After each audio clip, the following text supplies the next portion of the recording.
Sometimes the most innocent words from a child can turn your entire world upside down. When 5-year-old Emma tugs at her uncle's sleeve during a family gathering, whispering, "Uncle Daniel." There's a stranger in the basement behind the wine wall. Most adults would smile and brush it off as childhood imagination. Daniel Ravenswood, a successful businessman who built his fortune from nothing, almost does exactly that. But something in her earnest eyes compels him to investigate. What he discovers in that hidden room will shatter everything he believed about his family. Behind a false wall in the wine cellar sits an elderly man painting watercolors, a man who looks remarkably familiar. The stranger isn't a stranger at all. He's Daniel's father, supposedly dead for 40 years. But how is this possible? And why has this secret been kept for so long? Before we jump back in, tell us where you're tuning in from. And if this story touches you, make sure you're subscribed, because tomorrow I've saved something extra special for you. The afternoon sun filtered through the tall windows of the Ravenswood estate, casting long shadows across the polished hardwood floors that had witnessed 3 generations of family gatherings. Daniel Ravenswood stood in the grand foyer, adjusting his tie with the same methodical precision he applied to every aspect of his life. At 52, he had built an empire from nothing, transforming a small construction company into a multi-million-dollar development firm that reshaped skylines across the Northeast. Yet here, in the house where his mother had raised him and his sister Margaret, he still felt like the fatherless boy who had learned to tie his own shoes because there was no man to show him how. Today marked Margaret's 55th birthday, a milestone she had insisted on celebrating in the family home, rather than at some restaurant or country club. "Mother would have wanted it this way," she had said, invoking their late mother's memory with the reverence both siblings reserved for the woman who had shaped their lives through equal measures of love and fierce determination. Eleanor Ravenswood had passed 3 years ago, taking with her the stories and strength that had held their small family together after their father's death in Korea. The house itself seemed to breathe with memories. Built in 1847, the Georgian colonial had been in Eleanor's family for generations, its red brick facade and white columns standing as a testament to enduring values and old-fashioned craftsmanship. Daniel had offered numerous times to renovate it, to install modern conveniences and update the antiquated electrical system, but his mother had always refused. "Some things are meant to remain as they are," she would say, running her hand along the original crown molding with a touch that bordered on reverence. Margaret emerged from the kitchen, her graying hair pulled back in the same practical bun their mother had favored, wearing an apron that had seen countless family meals. At 55, she carried herself with the quiet dignity of a woman who had devoted her life to teaching elementary school children and caring for aging parents. She had never married, claiming she was too busy for romance, though Daniel suspected she had simply never found a man who could measure up to the heroic memory of their father. "The lamb is almost ready," she announced, wiping her hands on the apron. "And before you ask, yes, I used Mother's recipe exactly as she wrote it down." Margaret had inherited their mother's gift for cooking, along with her tendency to worry about every detail of a gathering. "I just hope Emma doesn't get too excited and run around the house like last time. Remember when she knocked over that vase in the living room?" Daniel smiled at the memory. Emma was Margaret's granddaughter through her son, Michael, a bright-eyed 5-year-old who treated the old house like her personal playground. Michael had moved back to town after his divorce, bringing Emma for regular visits that filled the house with laughter for the first time in years. The little girl had an uncanny ability to find adventure in the most mundane places, turning the servants' staircase into a castle tower and the library into a secret cave. "Where is our little explorer today?" Daniel asked, loosening his tie. He had learned to dress down for family gatherings after Emma had once asked why Uncle Daniel always looked like he was going to work. "She's in the garden with Michael, hunting for fairy houses," Margaret replied, shaking her head with affectionate exasperation. She insists there are magical creatures living under the rose bushes. Michael encourages her, of course. He says, imagination is more important than reality at her age. Daniel nodded, though he privately believed that reality had a way of intruding on imagination sooner or later. He had learned that lesson early, when his 5-year-old dreams of his father, returning from the war, had been crushed by the finality of death. Their mother had been honest but gentle in explaining that Daddy wasn't coming home, that he had died a hero's death serving his country in a faraway place called Korea. The war medal collection still hung in the library, a shrine to Lieutenant Colonel James Ravenswood's service and sacrifice. Daniel had spent countless hours as a child staring at the Purple Heart, the Bronze Star, and the other decorations, trying to imagine the man who had earned them. His mother had told him stories about his father's bravery, his dedication to his men, his letters home, filled with love for his family and longing for peace. Those stories had shaped Daniel's understanding of manhood, creating an impossibly high standard that he had spent his life trying to reach. "Do you ever wonder what he would think of us now?" Daniel asked, gazing toward the library where their father's photograph held a place of honor on the mantelpiece. The black and white portrait showed a young man in military dress uniform, his eyes serious but kind, his jaw set with determination. Margaret paused in her preparation, following his gaze. "Mother always said he would be proud of what we've accomplished. You've built something remarkable, Daniel. Your company has provided homes for thousands of families. That's the kind of legacy he would have wanted. Sometimes I wonder if I built it for the right reasons," Daniel admitted, a rare moment of vulnerability slipping through his carefully maintained composure. "Was I trying to honor his memory, or was I just trying to prove that I could succeed without him?"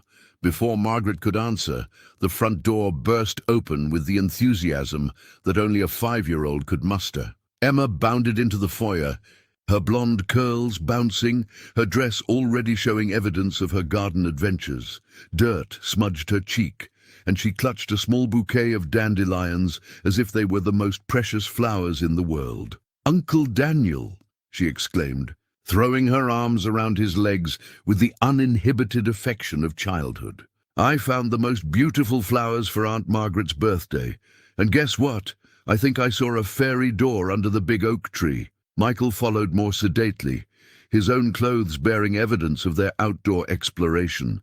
At 32, he had inherited his mother's gentle nature and their grandmother's storytelling ability. His divorce had been difficult, but he had emerged from it with a renewed appreciation for family and a determination to be the father he had always wished he'd had.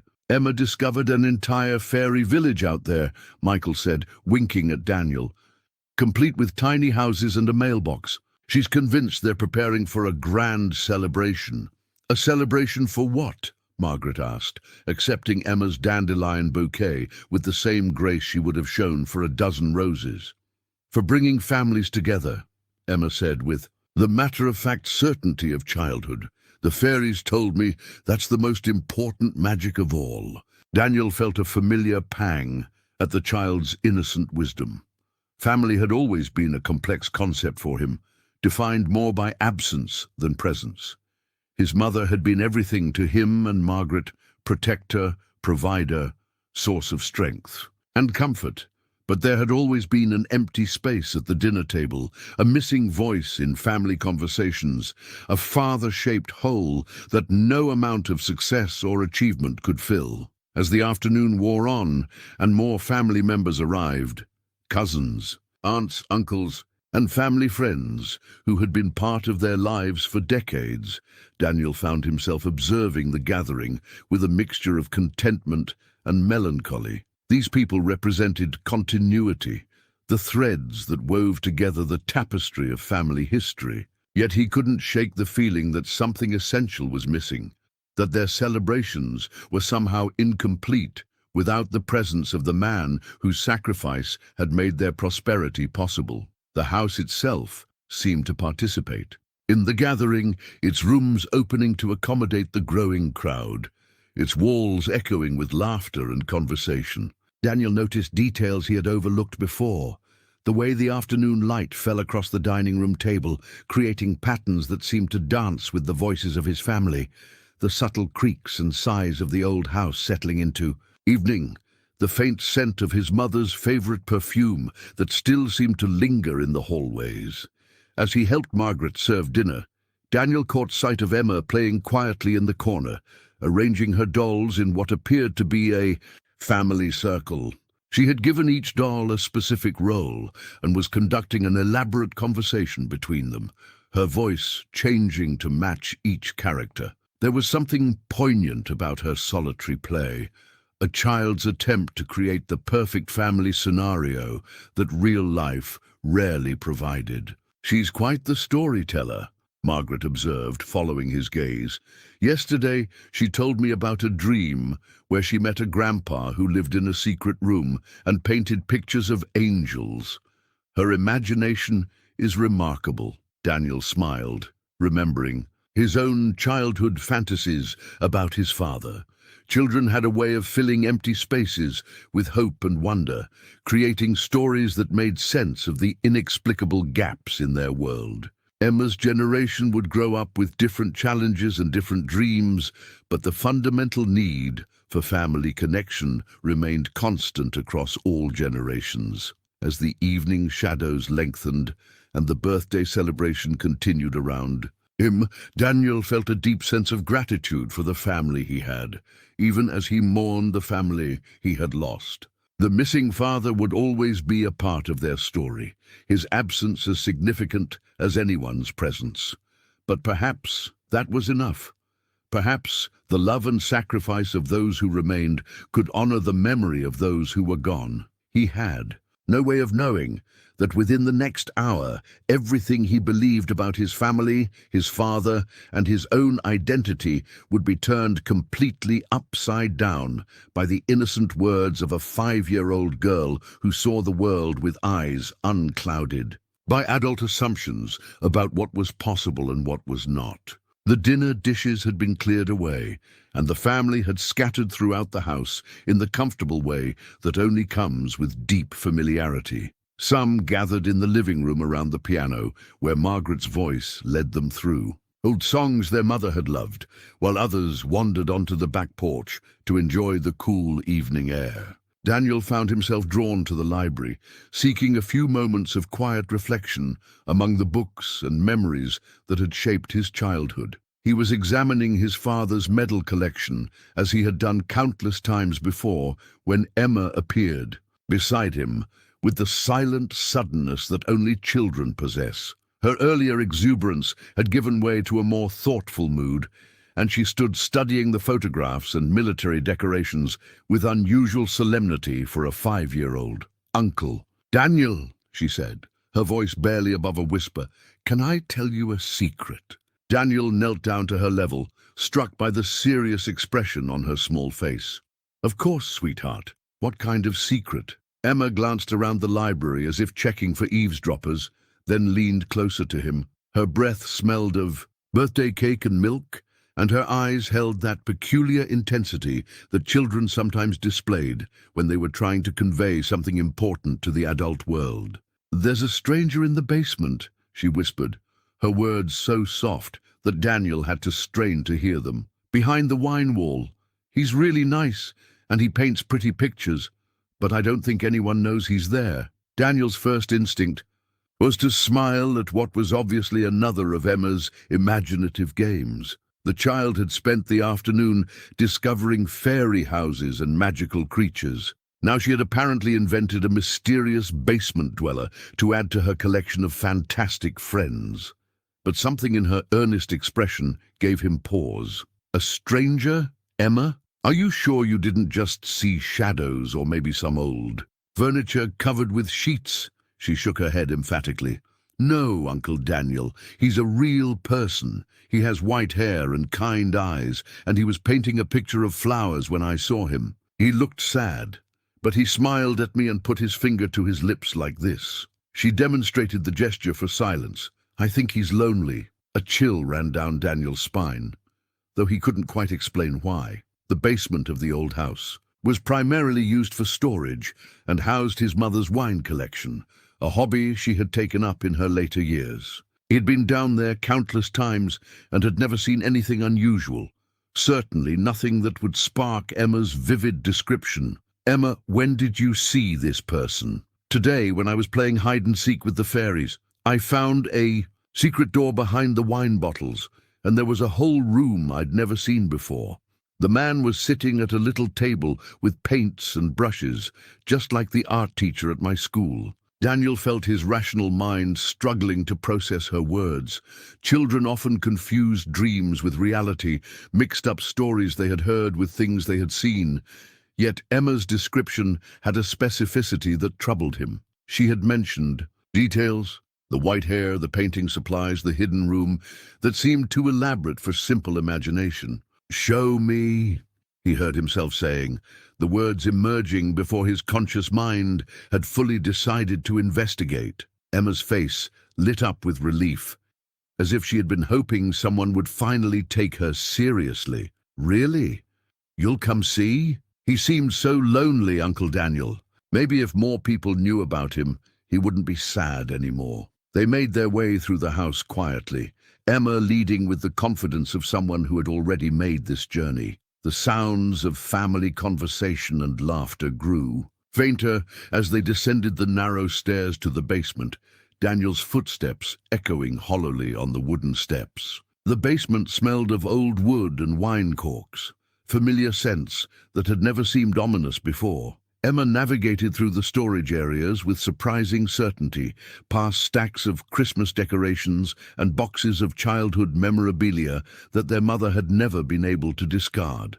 She led him to the wine cellar, where hundreds of bottles lay in careful rows, their labels dusty with age. "It's back here," Emma whispered, pointing to what appeared to be a solid wall behind the wine racks. "You have to push on the wood panel."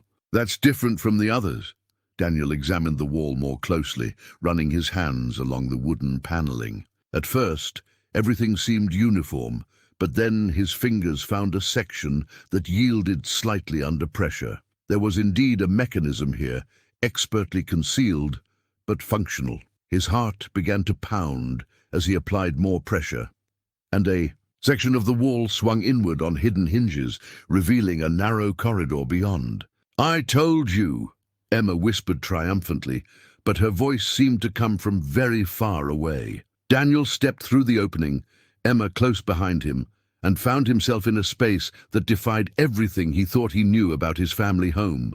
The corridor led to a small but comfortable room, lit by soft electric lighting and furnished with simple but well-maintained pieces. Bookshelves lined one wall, filled with volumes on art and history. A comfortable chair sat near a reading lamp, and in the center of the room, an elderly man sat at an easel, his white hair catching the light as he carefully applied watercolor to paper. The man looked up at their entrance, and Daniel felt the world tilt on its axis. The face was older, weathered by time, and marked by experiences Daniel could only imagine. But the eyes were unmistakable. They were the same eyes that looked out from the military portrait in the library upstairs, the same face that had haunted Daniel's dreams of the father he had never known. "Hello, son," the old man said quietly, his voice carrying the weight of 40 years of silence. "I suppose it was bound to happen eventually." Daniel's legs gave way, and he found himself sitting heavily on the floor, his mind reeling as it tried to process the impossible. This man was supposed to be dead, buried in a military cemetery with full honors, mourned by a family that had spent decades living with the shadow of his absence. "You're dead," Daniel whispered, the words barely audible. "You died in Korea. Mother told us. We have your medals. We mourned you." The old man set down his paintbrush with hands that trembled slightly, whether from age or emotion Daniel couldn't tell. On the easel, a half-finished watercolor depicted a garden scene that looked remarkably like the view from the windows upstairs, painted from memory by someone who had been watching from below for far too long. "I'm very much alive, Daniel," his father said gently, "and I've been waiting 40 years to finally meet my son." The silence in the hidden room stretched like a chasm between father and son, broken only by the soft hum of the ventilation system that Daniel was only now noticing. His mind raced through 1,000 questions, each one more impossible than the last. How was this man alive? Why had he been hidden? What did this mean for everything Daniel had believed about his family, his identity, his entire life? Emma, seemingly oblivious to the magnitude of the moment, wandered over to examine the paintings that lined one wall of the secret room. "See, Uncle Daniel? I told you he makes pretty pictures. This one looks like our garden upstairs." James Ravenswood, 4. It was unmistakably him, despite the decades that had transformed the young soldier's face into that of an elderly man. Watched his granddaughter with wonder. "You have Eleanor's eyes," he said softly, his voice thick with emotion, "and her curiosity. She always found her way into places she wasn't supposed to be." "Eleanor?" Daniel's voice cracked as he struggled to stand, his legs still unsteady. "You mean Mother?" "You know about Mother?" A shadow of pain crossed the old man's face. "Daniel, I know this is overwhelming. I know you have questions that must seem impossible to answer. But yes, I know about your mother.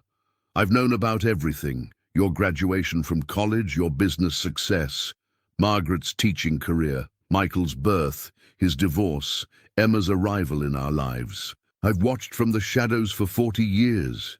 Watched from the shadows." Daniel's shock was giving way to anger, a hot surge of emotion that felt safer than the vulnerability of disbelief. "You've been alive all this time, living in our basement, while we thought you were dead, while Mother raised us alone, while we mourned you every Memorial Day." James raised a weathered hand, and Daniel could see the tremor that age had brought to his father's fingers. "It's not what you think, son. I didn't choose this. Not at first. When I came back from Korea, I wasn't the man your mother married. The war, it broke something inside me. The doctors called it combat fatigue back then. Now they have better names for it, better understanding. But in 1953, a man who couldn't function, who woke up screaming every night, who couldn't bear to be touched or hold his own children, such a man was considered a shameful burden." Daniel found himself studying his father's face, searching for signs of the hero he had imagined all his life. This man looked nothing like the stoic warrior of his childhood fantasies. His hair was white and thinning, his face lined with years of worry and isolation. But his eyes held a depth that spoke of both profound suffering and surprising peace. "Mother told us you died honorably," Daniel said, his voice barely controlled. "She said you were a hero." "I was dying," James replied quietly. "Not from any physical wound, but from something inside that the war had poisoned. Eleanor made a choice that saved my life and preserved your memory of a father who could be worthy of your pride." Emma had settled cross-legged on the floor with a picture book she had found, apparently content to let the adults talk while she entertained herself. Her presence provided a strange anchor of normalcy in a situation that felt increasingly surreal. "You faked your death." The words felt impossible even as Daniel spoke them.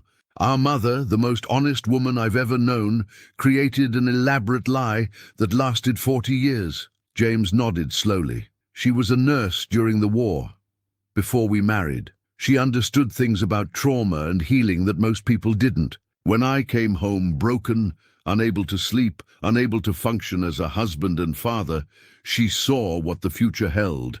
Either I would be institutionalized, drugged into oblivion in some veterans' hospital, or I would find a way to end my own suffering. So she built you this." Daniel gestured around the hidden room, taking in details he had missed in his initial shock. The space was larger than it had first appeared, with a small kitchenette, a comfortable bed, and shelves lined with books and art supplies. Everything was clean and well-maintained, showing signs of decades of careful tending. She created a place where I could heal at my own pace, away from the judgment and expectations of a world that didn't understand what some men brought home from war. She told everyone I had died in a delayed reaction to my injuries, that my body had finally succumbed to wounds that had been slowly killing me. Daniel sat down heavily in a nearby chair, his mind struggling to process the implications. The funeral, I remember the funeral, the flag, the honor guard, the graveside service. An empty coffin, James said with a sad smile. Eleanor arranged it all. She even had military honors performed, though the man they were honoring was very much alive and sitting in this room, trying not to lose his mind completely. And Margaret, does she know? No one knows except Eleanor, and now you and Emma.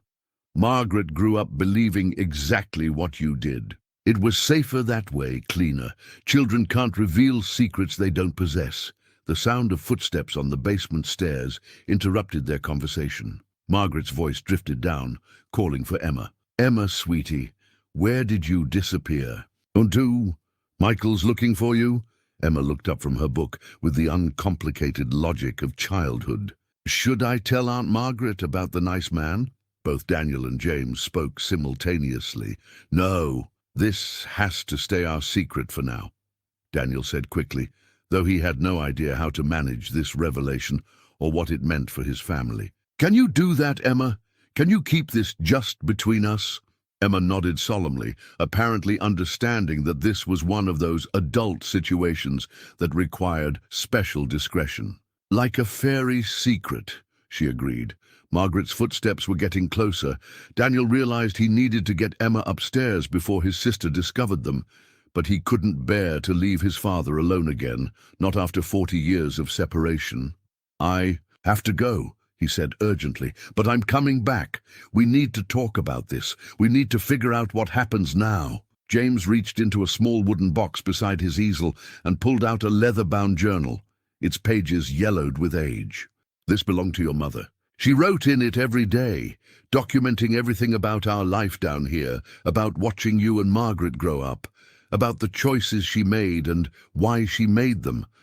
I think you should read it. Daniel took the journal with hands that trembled. The leather was soft with age and handling, and he could see his mother's familiar handwriting on the pages within. She knew this day would come, he whispered. She always said that eventually one of you would find me. She used to joke that it would probably be Emma, because children see things that adults miss. James looked toward the stairs where Margaret's voice was growing more insistent. Go to your family, Daniel, but come back when you can. We have 40 years to catch up on. Daniel stood, still clutching the journal, his mind reeling with questions and emotions he couldn't begin to sort through. Emma had already started toward the stairs, apparently confident that their adventure had reached a natural stopping point. Emma, Margaret called again, her voice now tinged with concern. Michael says you were supposed to help him find the photo albums. Coming, Aunt Margaret, Emma replied cheerfully, seeming to transform effortlessly from keeper of impossible secrets back into an ordinary 5-year-old. As they reached the top of the basement stairs, Daniel glanced back one more time at the hidden entrance, now closed again behind them. In the space of 20 minutes, his entire understanding of his family had been revolutionized. The father he had mourned was alive. The mother he had revered as a pillar of honesty had constructed the most elaborate deception he could imagine. And somewhere in his hands, he held a journal that promised to explain 40 years of carefully guarded secrets. There you are, Margaret said with relief as they emerged into the main part of the house. Emma, you shouldn't wander off like that. You had us worried. I was just showing Uncle Daniel something, Emma said innocently, and Daniel marveled at how easily children could speak truth while revealing nothing. The birthday celebration continued around them, family members laughing and sharing stories, completely unaware that everything they thought they knew about their history had just been turned upside down. Daniel moved through the rest of the evening like a man in a dream, responding to conversations and participating in family traditions, while his mind remained fixed on the impossible reality waiting below their feet. As the last guest departed, and Margaret began the familiar ritual of post-party cleanup, Daniel excused himself to his childhood bedroom on the second floor. He needed time alone with his mother's journal, time to understand how love could create such an elaborate lie, and time to figure out what he was going to do with the truth that had just exploded into his carefully ordered life. Daniel sat on the edge of his childhood bed, the familiar quilt beneath him, bringing back memories of countless nights when he had stared at the ceiling, wondering what his father would have been like. The journal felt heavy in his hands, not just from its physical weight, but from the emotional burden of 40 years of secrets contained within its pages. He opened to the first entry, dated June 15th, 1953, written in his mother's careful script. James came home today. Not the man I married, but a broken soul who flinches when I touch him. The doctors say he needs time, but I can see in his eyes that time alone won't heal what the war has done to him. He won't hold Daniel, won't even look at him. When the baby cries, James retreats to the basement as if the sound is gunfire. I don't know how to help him, but I know I cannot let my children grow up with a father who sees enemies in every shadow. Daniel's hands trembled as he turned the pages, reading his mother's careful documentation of his father's deteriorating mental state. Entry after entry described sleepless nights, violent nightmares, periods where James couldn't distinguish between the Korean battlefields and the safety of their home. Eleanor had meticulously recorded everything: doctor visits, medication, attempts, the gradual realization that conventional treatment wasn't helping. July 3rd, 1953. James tried to leave us today. He packed a bag and said he was going somewhere he couldn't hurt us anymore. I found him in the basement, sitting on the floor, crying like a lost child. He said he wasn't fit to be anyone's father, that Daniel and Margaret deserved better than a man who jumped at car backfires and couldn't sleep without seeing dead faces. That's when I knew what I had to do. The next entry, dated a week later, outlined Eleanor's desperate plan. She had consulted with colleagues from her nursing days, researched treatments for what would later be called post-traumatic stress disorder, and concluded that James needed a sanctuary, a place where he could heal without the pressure of social expectations or the shame of public failure.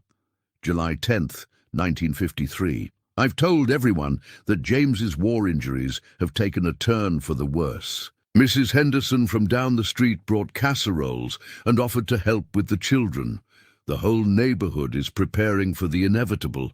They don't know that I'm preparing too, but not for death. I'm preparing for a different kind of life, one where love means making impossible choices. Daniel discovered that his mother had spent weeks researching the legal implications of faking a death, consulting with a lawyer friend who believed she was asking hypothetical questions for a novel she claimed to be writing.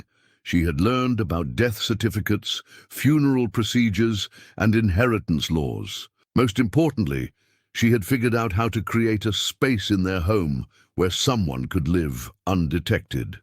August 15th, 1953. The construction is finished. Mr. Kowalski believes he was building me a wine cellar with extra storage space. He has no idea that behind the false wall, we've created a small apartment. James helped with the final touches. It seemed to give him purpose, something to focus on besides his nightmares. He painted the walls himself, said it reminded him of building things in better times. The entries from the following months documented James's gradual adaptation to his hidden life. Eleanor described bringing him meals, books, and art supplies. She wrote about their conversations in the quiet hours after the children were asleep, about James's slow rediscovery of peace in isolation. Most poignantly, she recorded his anguish at being separated from his children and his gradual acceptance that this sacrifice might be the greatest gift he could give them. October 31st, 1953. Today was Daniel's second birthday. James painted a portrait of him from memory, a beautiful watercolor showing our boy playing in autumn leaves. He cried while he painted it. mourning the birthdays he would miss, the father he couldn't be. But when I showed him how happy Daniel was at his party, how carefree and unafraid, James said he understood why this was necessary. Some kinds of love require letting go, he told me. Daniel paused in his reading, wiping away tears he hadn't realized were falling. The man in the journal was nothing like the absent hero he had imagined. This was a father who had loved his children enough to disappear from their lives, who had chosen a living death rather than risk damaging them with his broken spirit. December 7, 1953. The funeral was beautiful and terrible. James watched from the basement window as they carried the empty coffin to the hearse. He said it felt like burying the man he used to be, the soldier who left for Korea full of hope and confidence. Maybe that man did die over there, he told me. Maybe this is just someone else wearing his face. I told him that the man I loved was still alive, just wounded in ways that time and patience might heal. As Daniel continued reading, he discovered the elaborate system his mother had developed to maintain the deception.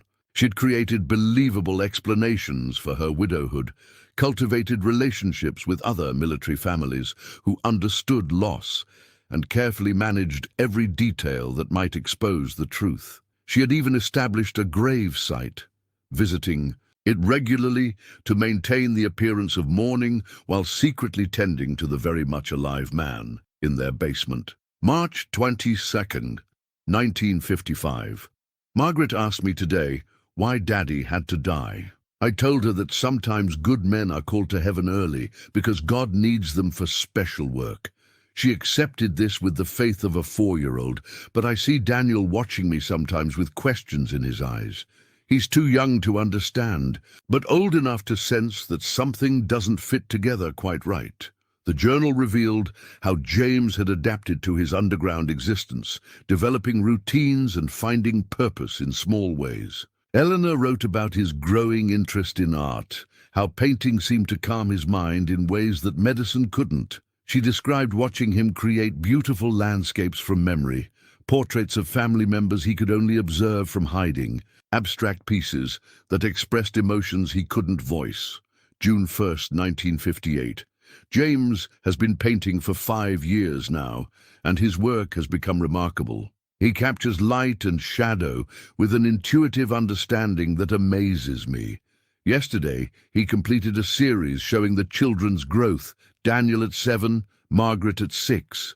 Both of them painted with such love and longing that it breaks my heart. He knows them through my stories and his secret observations, but he knows them completely. Daniel discovered that his father had been present for more of his childhood than he had ever imagined. Eleanor described how James would position himself near air vents to hear family conversations, how he had listened to Daniel's first attempts at reading, Margaret's piano practice, and countless bedtime stories. The journal revealed a father who had participated in his children's lives as a hidden observer, celebrating their successes and worrying about their struggles from his secret sanctuary. September 15th, 1965. Daniel started high school today. James painted a special piece to commemorate the occasion, a portrait of our son with his books ready to take on the world. James said he sees his own determination in Daniel's face,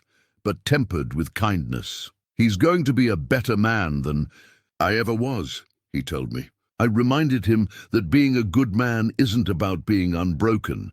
It's about how you love despite the cracks. The most surprising revelation came in entries from the 1970s, when Daniel was in college. Eleanor had shown James newspaper clippings about Daniel's academic achievements, his business internships, and his growing reputation as someone who could build things that lasted.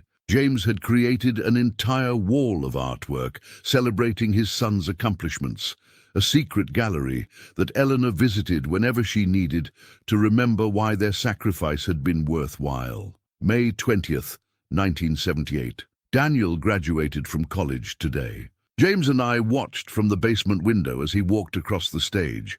James was so proud, tears streaming down his face as he whispered, "That's my boy." Afterward, I found him at his easel, painting our son in his cap and gown.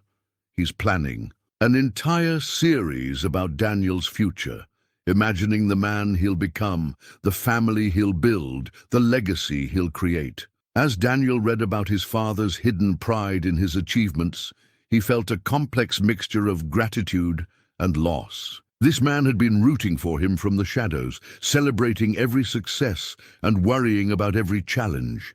But the connection had been one way, filtered through Eleanor's careful reporting rather than direct experience. The journals later, entries revealed how the arrangement had evolved over the decades. Eleanor wrote about James's gradual healing, his development of coping strategies, and his acceptance of his unusual life. She described how he had found contentment in his art, in his secret observation of family life, and in the knowledge that his children were growing up free from the shadows of his trauma. January 1st, 1990. A new decade begins, and James is as healthy as I've ever seen him. The nightmares are rare now, and he's developed a peace that I never expected to see again. He told me yesterday that he doesn't regret our choice, that watching Daniel and Margaret become good adults has been worth every year of separation. I may have missed being their father, he said, but I got to watch them become people I would be proud to know. The final entries, written just before Eleanor's death, revealed her growing concern about what would happen to James after she was gone.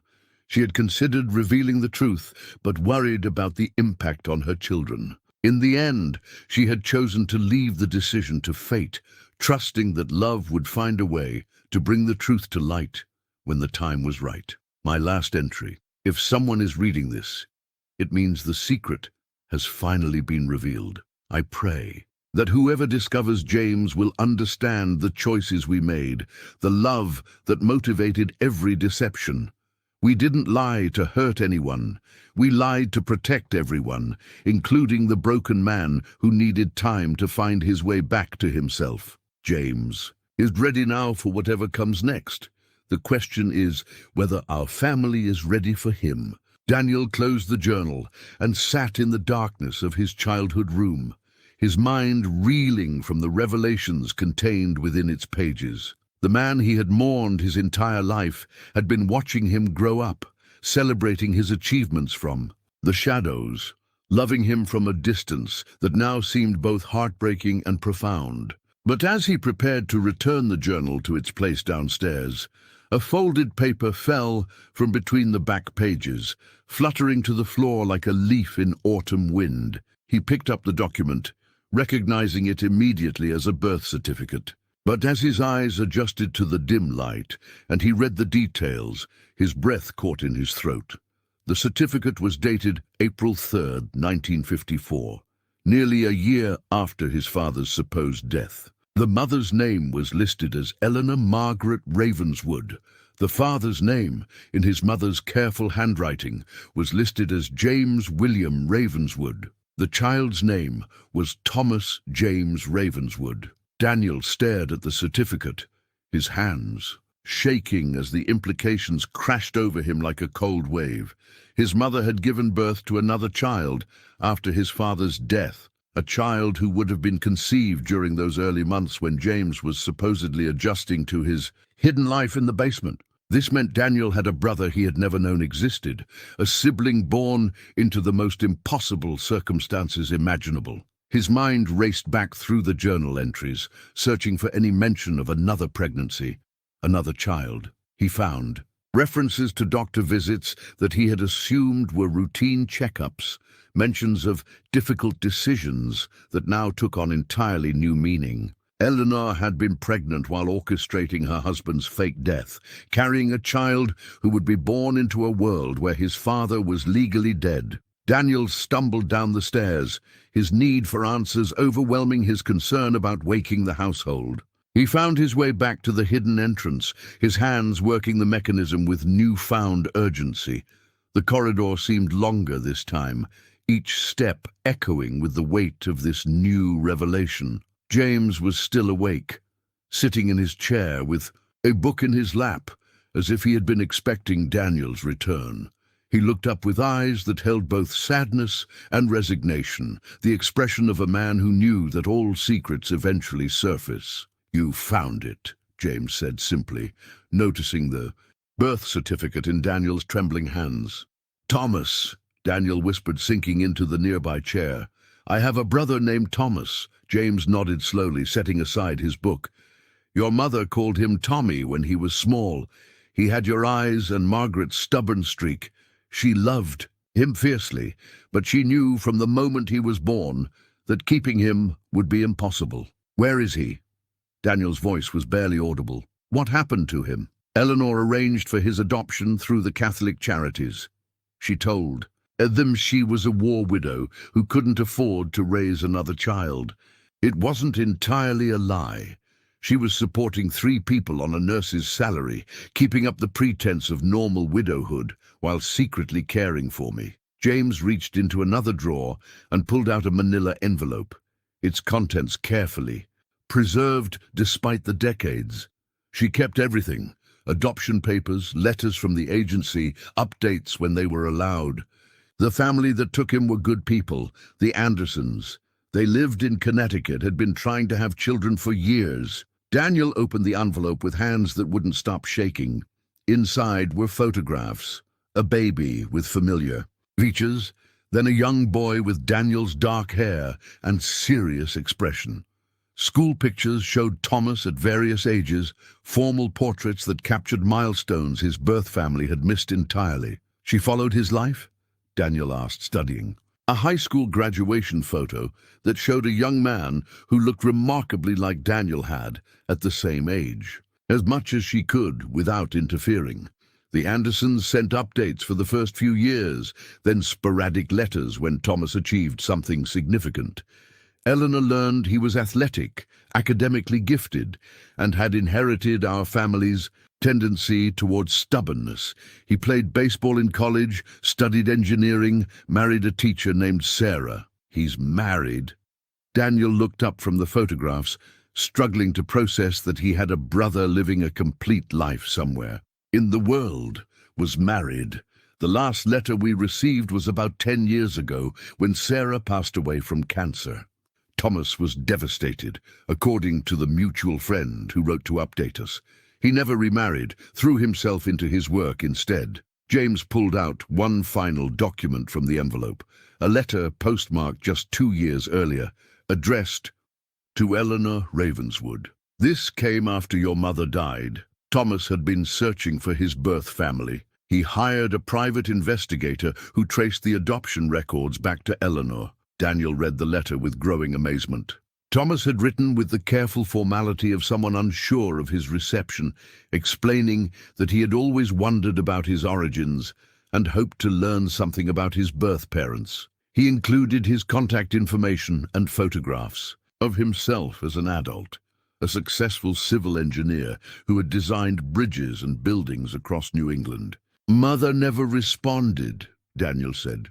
Though it wasn't really a question. She was already very ill by then, and she worried about opening this door without knowing how to explain everything else. "How do you tell someone they have a father who's been legally dead for 60 years?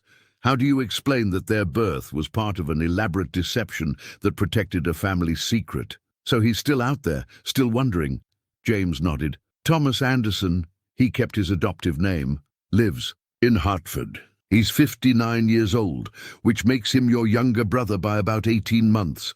According to his letter, he's recently retired and has been spending more time researching family genealogy." Daniel stared at the photographs of this stranger, who shared his blood, this brother who had grown up in a different world, unaware that his birth father was alive and his birth family was incomplete without him.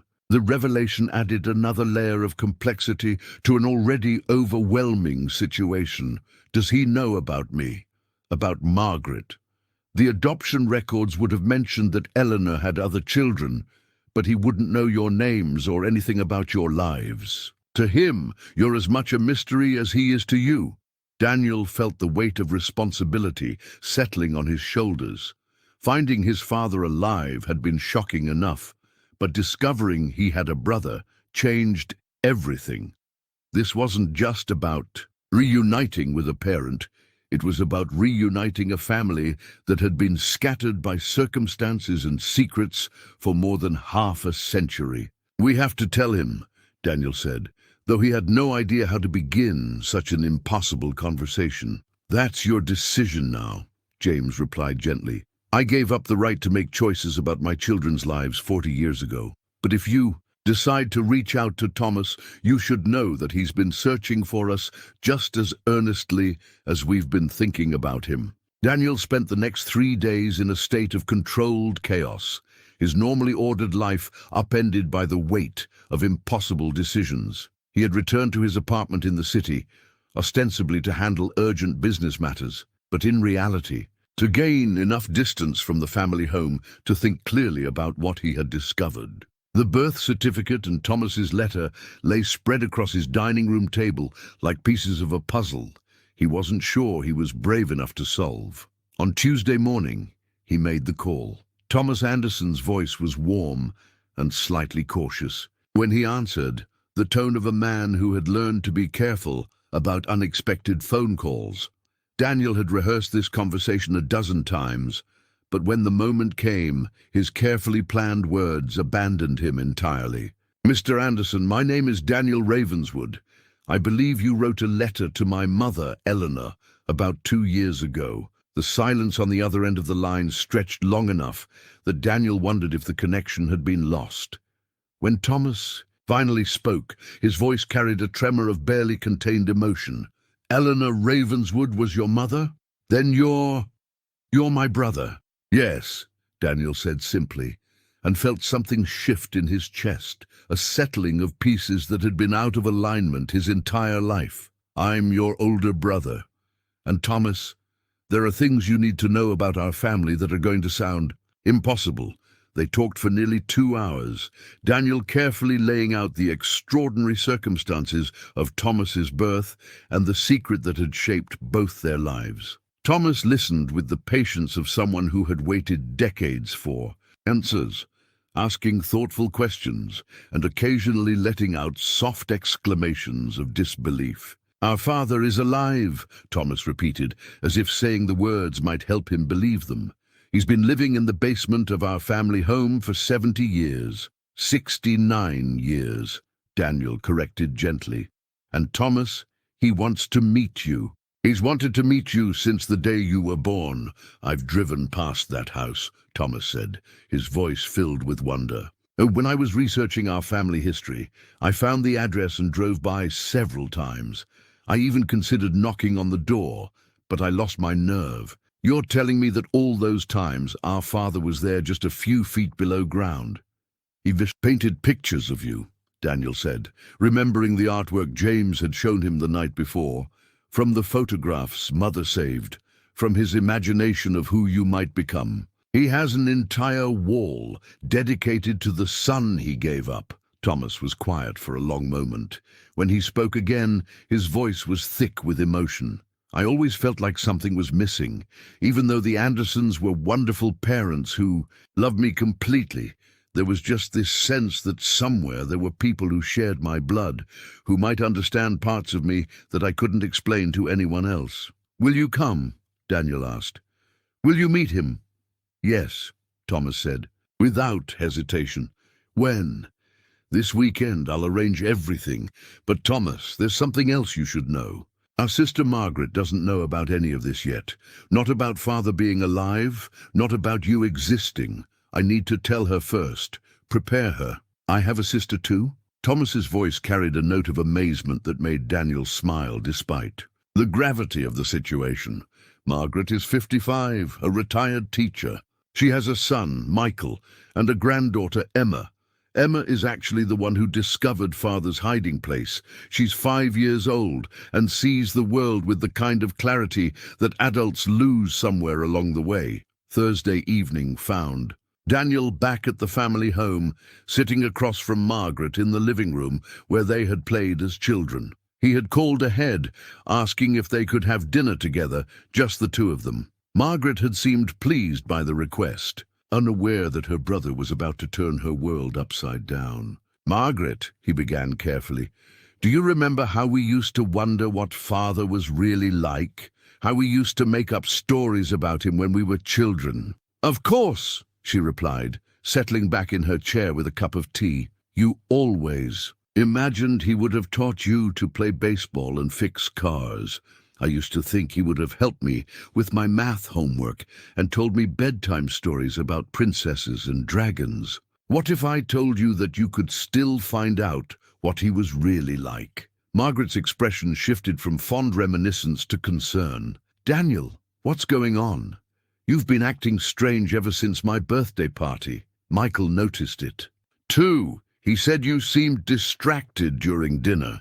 Daniel reached into his jacket and pulled out one of the photographs James had painted of Margaret as a child, a watercolor that captured her 7-year-old face with stunning accuracy and obvious love. He painted this from memory, Maggie. He painted it last month.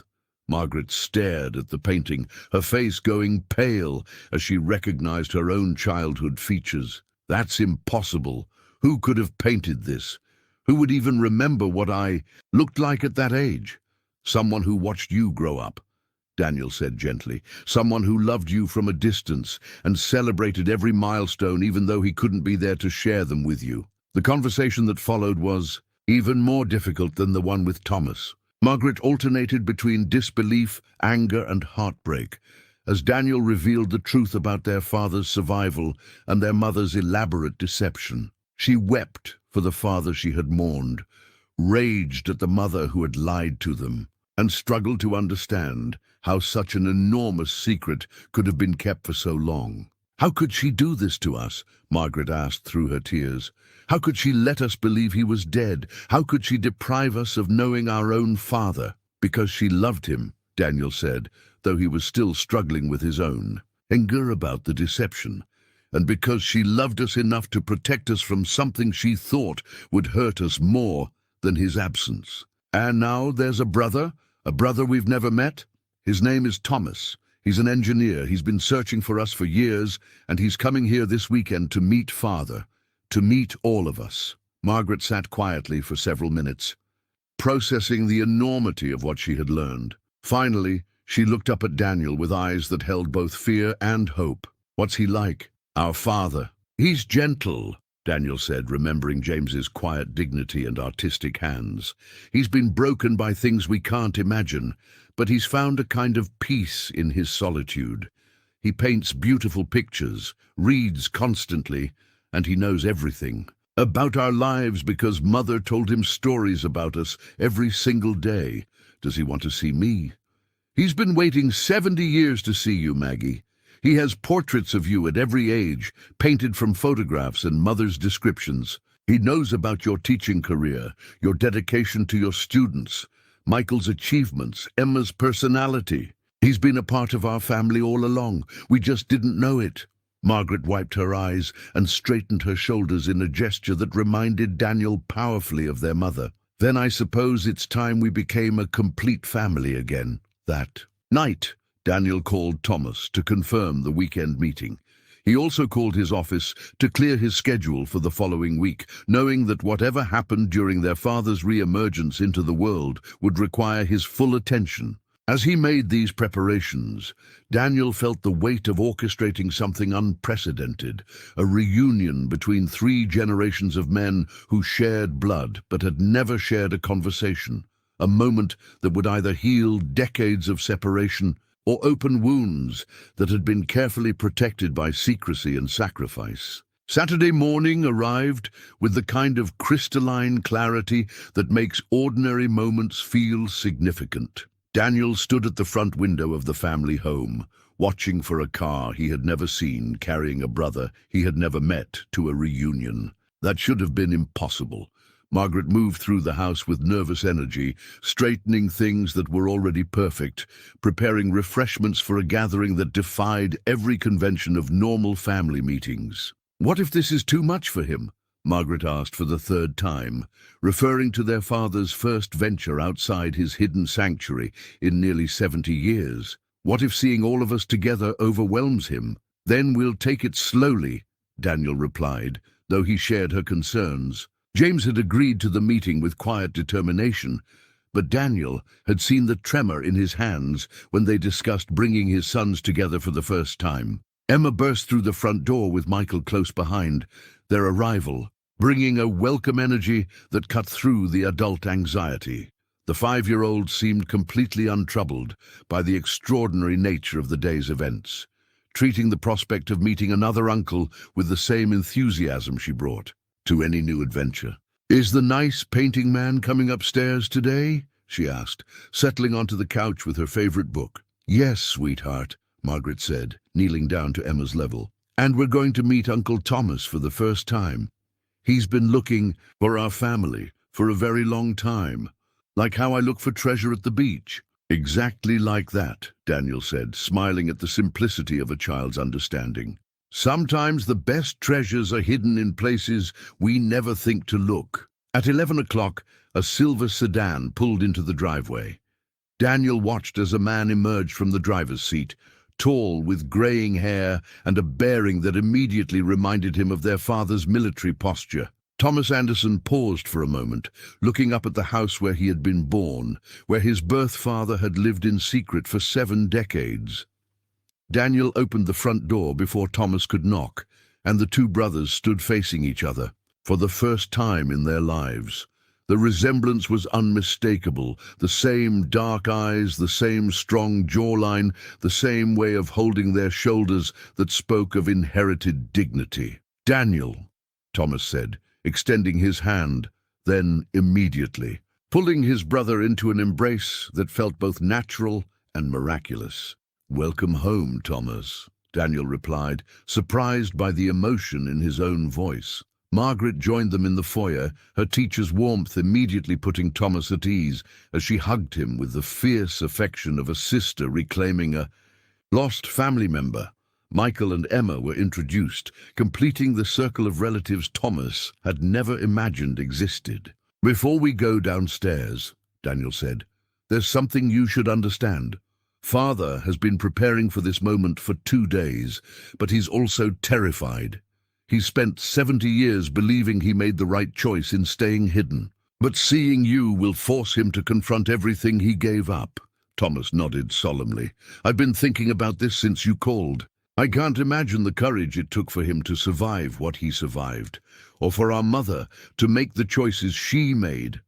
I'm not here to judge anyone. I'm here to finally meet my family." They made their way to the basement together, Emma leading the procession with the confidence of someone who had made this journey before. The hidden entrance opened to reveal James waiting in his sanctuary, dressed in his best shirt, his white hair carefully combed, his hands clasped to hide their trembling. When Thomas stepped into the room, James rose slowly from his chair, his eyes filling with tears as he saw his younger son for the first time since the day he was born. Thomas was equally emotional, studying the face that was unmistakably connected to his own, seeing in this elderly man the source of features he had wondered about his entire life. "Thomas," James said, his voice barely above a whisper, "my boy, you're even more handsome than your pictures suggested." "Hello, Dad," Thomas replied, the word carrying the weight of 69 years of absence. They moved toward each other slowly, as if afraid that sudden movements might shatter the impossible reality of their meeting. When they finally embraced, Daniel saw years of grief and longing flow out of both men. James wept openly for the son he had given up, while Thomas held the father he had searched for his entire life. "I'm so sorry," James whispered against Thomas's shoulder. "I'm sorry I wasn't there for your first steps, your first day of school, your graduation, your wedding. I'm sorry you had to grow up wondering about us." "You gave me life," Thomas replied, his own voice thick with emotion, "and you gave me to people who loved me completely. The Andersons were wonderful parents. They would want me to tell you that they understood why you made the choice you did." Margaret joined the embrace, and for a moment the three of them stood together. Father, daughter, and son, healing wounds that had been open for decades. Daniel watched from the doorway, overwhelmed by the power of love to transcend time and circumstance. "There's someone else who wants to meet you," Margaret said, Stepping back to make room for Emma, the 5-year-old approached Thomas with the direct curiosity of childhood. "Are you really my uncle?" she asked, studying his face with serious consideration. "I am," Thomas said, kneeling down to her level. "And you're the brave girl who found our secret, aren't you?" Emma nodded proudly. "I knew he wasn't really a stranger. Strangers don't paint pictures of people they love." James laughed through his tears, reaching over to stroke Emma's hair. "Out of the mouths of babes," he said. "She saw what the rest of us took 70 years to understand." As the afternoon progressed, they moved upstairs to the main house, James taking his first steps above ground in decades. He moved slowly, overwhelmed by the simple experience of natural sunlight and fresh air, but he refused Daniel's offer of support. This was a journey he needed to make on his own strength. In the living room, surrounded by his complete family for the first time, James looked at the wall where his military portrait had hung for so many years. "I used to be that young man," he said quietly. "Before the war changed everything." "You're still that man," Thomas said firmly. "Just older, wiser, and braver than most people could ever imagine." They spent hours sharing stories. Thomas about his life with the Andersons, his engineering career, his late wife Sarah. Margaret about her teaching, her pride in Michael and Emma. Daniel about building his business and wondering what kind of father he might have learned to be. James listened to it all with the hungry attention of someone making up for decades of missed conversations. As evening approached, they gathered around the dinner table, 4 generations eating together for the first time. Emma insisted on sitting next to her newly discovered grandfather, chattering about her fairy discoveries and showing him drawings she had made that afternoon. "This is what I dreamed about," James said, looking around the table at his family. "All those years alone, I dreamed about exactly this, all of us together, sharing a meal, being a family." The new family portrait they took that evening, with James sitting proudly among his children and grandchildren, would replace all the incomplete pictures that had lined the house for so many years.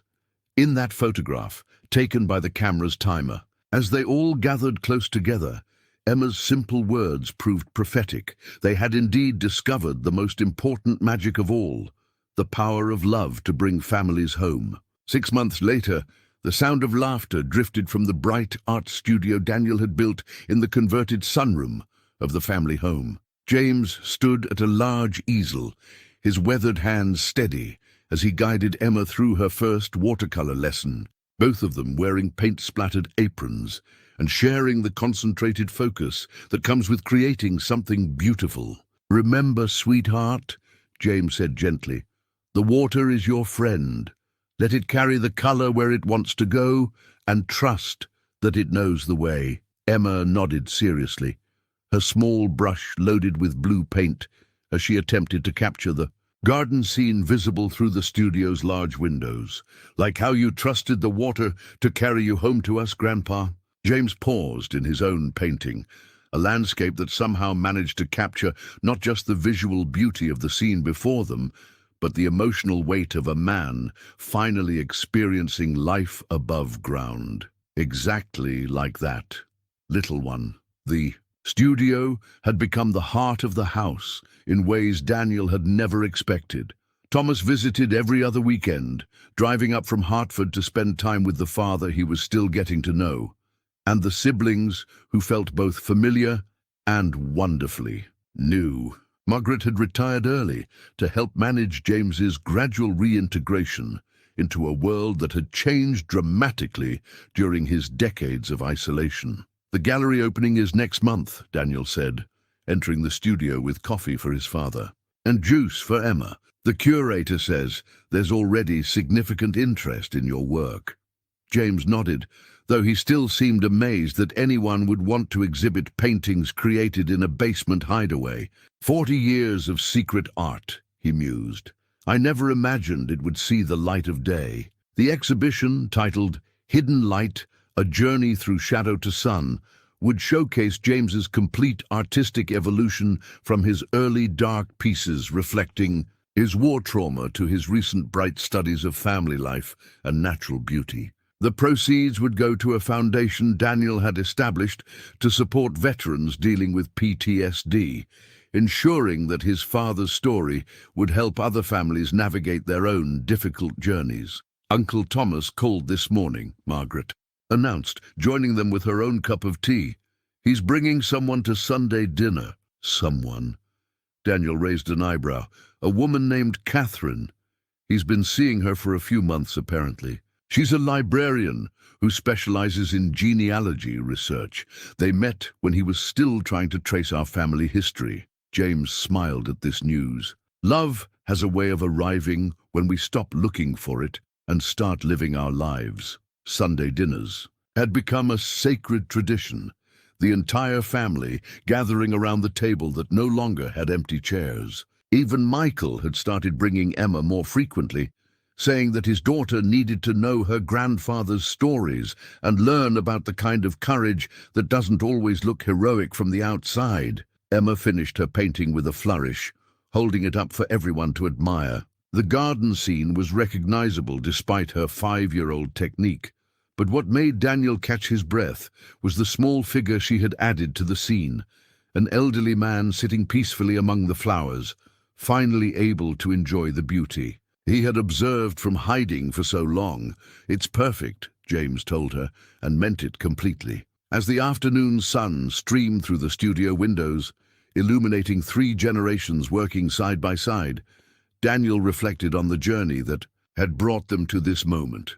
A child's innocent words had shattered the careful architecture of a decades-old secret, but in its place they had built something stronger, a family bound not by the perfection of their story, but by their capacity to love each other, despite the complicated truths that love sometimes requires. The stranger in the basement had turned out to be no stranger at all, but the missing piece that made them whole.